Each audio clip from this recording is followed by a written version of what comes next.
सोलापूर येथील महात्मा फुले मागासवर्गीय विकास महामंडळाचे जिल्हा व्यवस्थापक अधिकारी महेंद्रा मल्लिशा माने यांनी फिर्यादीची दिव्यांग बहीण यांच्या नावे मंजूर झालेल्या कर्ज प्रकरणाची रक्कम रुपये 5 लाख तिच्या बँक खात्यात वर्ग करण्यासाठी फिर्यादीकडे रक्कम रुपये 20,000 ची लाचेची मागणी केल्याबाबत फिर्यादीने महेंद्र माने जिल्हा व्यवस्थापक व लिपिक यांच्या विरुद्ध सोलापूर येथील लाचलुचपत प्रतिबंधक विभाग यांच्याकडे तक्रार दाखल केलेली होती। सदरच्या तक्रारीनुसार लाचलुचपत विभागामार्फत करण्यात आलेल्या पडताळणीमध्ये आरोपी महेंद्र माने यांनी फिर्यादीकडे कर्जाची रक्कम रुपये 5 लाख बँकेत जमा करण्यासाठी तडजोडी अंती रक्कम रुपये 15,000 मागणी करून सदरची लाचेची रक्कम त्यांच्या कार्यालयातील लिपिक बनसोडे यांच्याकडे देण्याबाबत सांगितल्याचे निष्पन्न झालेले होते। त्यानुसार सदरची लाचेची रक्कम तक्रारदाराकडून स्वीकारताना आरोपींना रंगेहात पकडून अटक करण्यात आलेली होती। त्यानुसार आरोपींच्या विरुद्ध सदर बाजार पोलीस ठाणे येथे लाचलुचपत प्रतिबंधक कायद्यान्वये गुन्हा दाखल करण्यात आला होता। सदर प्रकरणात आरोपी महेंद्र माने यांच्या वतीनं ॲडव्होकेट निलेश जोशी यांनी जामिनाच्या वेळी केलेला युक्तिवाद ग्राह्य धरून सोलापूर येथील जिल्हा व सत्र न्यायाधीश योगेश राणेसो यांनी आरोपी महेंद्र माने यांची रक्कम रुपये 50,000 च्या जामिनावर मुक्तता केली आहे।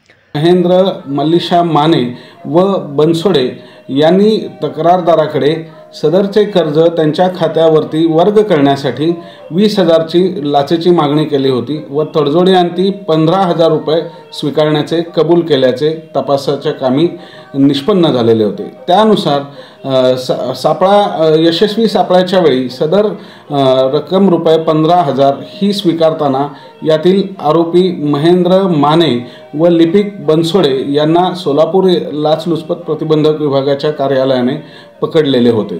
त्यानंतर त्यांच्या वतीने आम्ही सोलापूर येथील जिल्हा व सत्र न्यायाधीश श्री योगेश राणे साहेब यांच्या न्यायालयामध्ये जामिनासाठी अर्ज केलेला होता।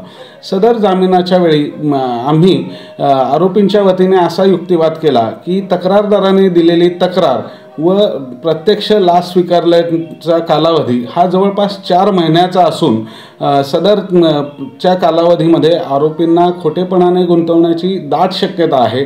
तसेच आरोपी हे मेहरबान न्यायालयाच्या आदेशाचे वेळोवेळी पालन करण्यास तयार आहेत। तसेच सदरचा खटला हा चालण्यास बराचसा कालावधी लागणार असून दरम्यानच्या काळात आरोपींना जेलमध्ये ठेवून कुठलाही हेतू साध्य होत नसल्याचे तसेच तपास हा पूर्ण झालेला असल्याचे आम्ही निदर्शनास आणून दिलेले होते। यात आरोपीच्या वतीनं ॲडव्होकेट निलेश जोशी, ॲडव्होकेट यशस्वी जोशी, ॲडव्होकेट राणी गाजुल, ॲडव्होकेट ओंकार परदेशी यांनी काम पाहिले।